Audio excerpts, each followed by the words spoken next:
Tintin au Congo, une histoire belge publiée en 1931. 82 ans plus tard, les aventures du toujours jeune reporter l'emmènent devant le tribunal. Il y a des choses de discrimination, de stéréotypes qui collent à la peau, parce que les Noirs, ils sont paresseux. Je trouve que c'est vraiment limite. C'est inacceptable. En 2012, une autre histoire belge se dessine. Le plaignant Bienvenu Mboutou Mondondo, arrivé en Belgique à 17 ans, a adoré enfant cette bande dessinée.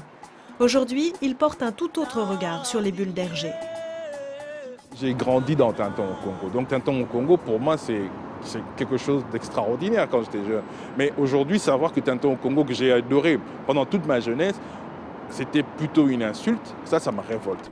L'homme noir fait peur, il est paresseux, il ne sait pas compter, l'homme blanc lui est supérieur. Des sous-entendus racistes gommés entre la première édition noir et blanc de 1931 et celle de 1946. Mais des sous-entendus qui dépassent la caricature pour les uns, juste plein d'humour pour les autres. Les aventures de Tintin au Congo véhiculent les idées colonialistes de l'époque. Hergé ne mettra jamais les pieds dans ce pays qu'il ne connaît qu'à travers les articles de journaux et le musée de l'Afrique de Tervuren, juste à côté de Bruxelles. C'est ici qu'il trouvera l'inspiration pour dessiner les animaux de la brousse et l'homme léopard.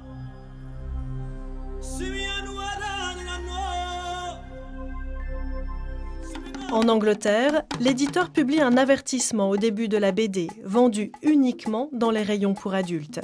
Avertissement précisant le contexte colonialiste des années 30, et pour ménager la sensibilité des amoureux des animaux, les bulles où Tintin fait exploser un rhinocéros ont été remplacées. Tintin au Congo sera-t-il aussi bridé en Belgique? La Cour d'appel de Bruxelles le décidera dans les mois qui viennent. Mabena salakio